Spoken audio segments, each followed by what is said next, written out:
In today's video, I'm going to show you how to restore a deleted page in Squarespace 7.1. Whether you accidentally deleted an important page or just want peace of mind knowing how to recover content, this guide will walk you through it step by step. First, log into your Squarespace account. Click the Login button at the top of the homepage.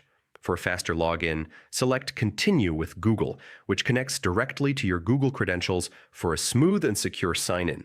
Once logged in, you'll see a list of your websites. Select the site you're working on to enter its management dashboard. This is your central hub for design, content, and site settings. Next, go to the Pages section. Here you can manage all your live pages, add new ones, and adjust layouts. But today, we're heading to a different feature, the Trash section.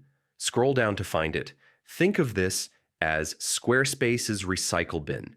Deleted pages aren't gone forever. Inside the trash, locate the page you want to restore. When you find it, click Restore. This brings your deleted page back to your site instantly. After clicking Restore, you'll need to confirm your choice. This final step ensures the page is fully restored to its original place. Finally, navigate back to your website and check that everything looks correct. Refresh the page to ensure your restored content is displaying properly. And that's it. Now you know how to restore a deleted page in Squarespace 7.1, a simple but powerful feature that can save you time and headaches. Thanks for watching and happy website building.